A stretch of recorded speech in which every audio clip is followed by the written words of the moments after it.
the one drinking beer. I'm drinking water. 2 touchdowns a game? Yes, in the game. You're tripping. How you high? No, Greatest Super Bowl time. I don't know what we're doing in that front office, man. Twiddling our fucking dick.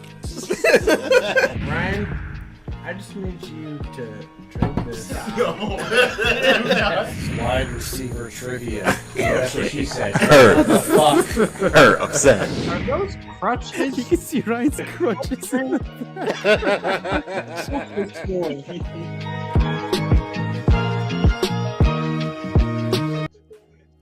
What is going on, folks? Welcome back to a Saturday night recap. First time saying that here. Saturday night recap. The Packers and Bears overtime just wrapped up a little while ago now. But hey, Bears pulled it out in overtime in a crazy game. 22-16 was the final score. Anyway, I'm your co-host, Jalen Brown. I am the one that picked Chicago to go 6-11 before the year began. Malin Dennis. Rolling out of the PNW like a cold, icy rain seeping into your body and crushing your soul. It is G-Money. G-Money, try leaving the room and then just coming right back in. Maybe that will fix this robot voice. It sounded more creepy. It did. I was like, wait, is somebody about to get raped by a robot? I don't know. Not ready for that. They didn't have that in Terminator. Right. It was very Terminator-esque, I will say. Didn't know we need to be scared. Yes. So the final score was 22-16. Caleb Williams threw for 250 yards, completed 19 passes of 34 attempts, 2 touchdowns, the second of which was on the game-winning touchdown. Jordan Love, though, exited the game in the second quarter, I believe, with a concussion, and Malik Willis came in to pretty much pick up right where he left off. But yeah, Malin, I'll start with you. What did you think of the way Caleb Williams played tonight? Up until that last throw, I thought it was pretty average, to be honest with you. I was saying, like, before overtime, G-Money and I were talking, and I was like, man, like, Malik Willis is like kind of balling right now. He's 9-11, but if Caleb Williams wants to be thought of as one of those guys in the NFL, like, you can't lose to a Packers that don't have Parsons, that don't got Jordan Love out there for most of the game. But he was at like 16 for like 29 with 203 yards or something like that and 1 touchdown. And that one throw, which was a beautiful throw, all of a sudden his line of 19 and 34 for 250 and 2 touchdowns looks a lot better. So I'm gonna tell you what's gonna happen, Jalen, is that on Monday everybody is going to be leading with Caleb Williams jockstrap instead of talking about the Seattle Rams game and how great Seahawks are. They're going to be talking about the 11-4 Chicago Bears. That is my prediction. That's my new lock of the week since my other one did. Yeah, this was quite the wacky finish. I mean, really, before the Bears kicked that field goal to make it a touch within 1 touchdown, and then they somehow recover the onside kick. Dobbs, just completely botched that one. They get the ball back, and then Caleb Williams, he went from, I think he had like 150 or 160 passing yards, and one drive got him to just about 200. Completely mid. Yeah, it was a lot of incomplete passes from him throughout most of the game, but they were finally able to pull it together there. G Money, what did you think of the way that in the first possession that the Packers had of overtime when they botched that fourth down and turned it over on downs? What did you think of that whole thing? Yeah, I think that's where Malik Willis felt the pressure of the moment, and when he pulled out from the center, didn't have the ball, dropped it, and then your running back had to fall on the ball. I think that's just being overwhelmed by the moment. Let's be honest. This is the first game he's played that has meaning. That you win this, and you're in the driver's seat for the NFC North, and he played 2 games last year with the Packers. Prior to that, he was with the Titans. None of the games he played with the Titans had any weight to them. They win, lose, it didn't make any difference. You weren't going to be a good team. But this had weight to it. You're in overtime. You needed that first down, and from the time he came in for Jordan Love, he seemed to be playing well, whether he was doing the RPO and then deciding on when he should run with the ball, or his passing was really good. But I think it was just the pressure, everything got to him.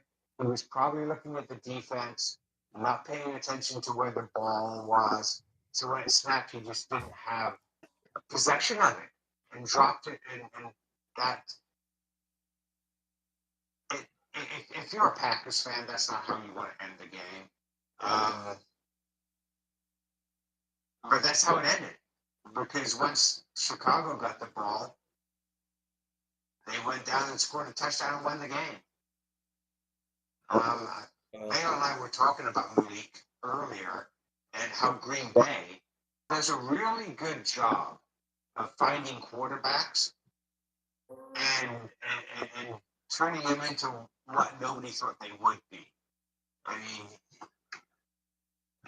they traded for Brett Favre, who was sitting on the bench in Atlanta. They had Matt Hasselbeck, who the Seahawks traded for, led them to a Super Bowl.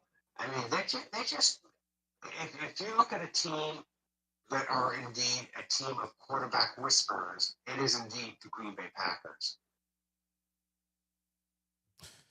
G Money, your mic went robot like halfway through your talking there. I'm not sure what the issue is, but something technical. But yeah, Malik Willis, I felt like his legs really saved the Packers in multiple spots, but it just costly mistake in overtime. That was wild. Yeah, it was just. I didn't have much more thoughts on it. Just very strange. You couldn't really fault them for wanting to go for it on 4th and 1 because of the weather, it being in Chicago, where they were. If you missed that kick, then the Bears would have had even better field position than they did after the fumble.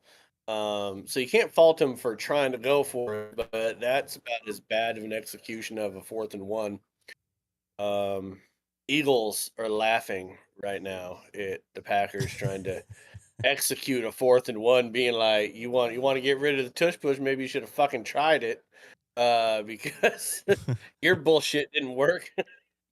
Speaking of the Eagles, this reminded me, the way the Bears won this game was, to me, like a textbook way that the Eagles would win a game, where Hurts looks very average for most of the game and makes one incredible play to save them, and crowd goes crazy. They somehow escape with the win, and against a backup quarterback. Like, they really should have won this game in a more convincing fashion. The fact that it took this, a win's a win, but if I'm a Chicago fan, I'm like, no, we cannot regress. Not now. Like, we're about to go in the playoffs, and we're looking like we were back in September. You know, bringing up the Eagles game, that reminds me, man, where's June, man? We should talk about the Cowboys being eliminated from. Isn't he on his way to Dallas? Yeah, I was gonna say. I think he's That's awesome. en route. Let me join the misery. So I'm gonna look ahead here. We're gonna assume that Jordan Love, clears concussion protocol by next week or whatever. But Yeah, he should play. they've got Baltimore and Minnesota. They have another Saturday game next Saturday. Yeah, and then Minnesota is their last game of the year. But what are they now? They're 9-5. They're 9-5. now. They're 2 games. Well, they're 1.5 games behind Chicago because they have the tie Mhm. against Dallas. So they're 9-5-1. I mean, what's Chicago's schedule? Let's see here. They have got San Francisco and Detroit. Okay, tougher. Yeah. But they would need to lose both of those games to lose the North, wouldn't they? Yeah. Like the Packers would have to win out, and they would have to lose both of them. I mean, so like it's the epitome of being in the driver's seat. You control your own destiny. Yeah. They just got The to win fact one. that they're the number 2 seed in the NFC is just wild. Yeah. All things considered. Like that's pretty crazy. So, but yeah, man, Packers, Baltimore, Minnesota, those aren't slouch games. Aren't slouch games for them. I mean, if they could lose to Chicago like they lost tonight, they could lose to Baltimore and at home. Like I don't know. I just don't trust this team, man. Dr. Jekyll and Mr. Hyde. Every time you think the Packers got it figured out, Something happens. someone get hurt or they do some crazy ass shit. I mean, yeah, you look at it. Micah Parsons goes down. That hinders their pass rush, and then you look at Jordan Love going down. And let's not forget that that tight end went down 2 games ago. And isn't Josh Jacobs nursing injuries too? Hasn't he been in and out of the lineup this year? Mm-hmm. He's been kind of So, I don't know. 50-50. Ironically, I think like it's Chicago's division to lose at this point. It is. Totally agree. And that's crazy. Ben Johnson is just laughing at Detroit and everybody in the NFC right now. And Well, yeah, and Chicago's leading receiver, Doomsday, has been out with an injury too. So, if he comes back, hopefully it's like next week for Chicago anyway. Yeah, that gives them a weapon they haven't been able to use. Now, him across from DJ Moore, yeah, it's always difficult when you have 2 really good receivers, and you have to decide what type of defense what type of coverage you're gonna play. If you're gonna double one and leave the other on single coverage, but when you've only got one, you double that one. Unfortunately, I think they tended to forget that in overtime.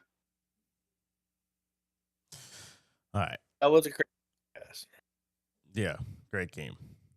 But we'll wrap this thing up. We'll be back tomorrow night for the post game for Ravens Patriots. So be back around the same time, same place. But yeah, with that being said, guys, thank you for joining us here. We'll see you back tomorrow night. Peace out.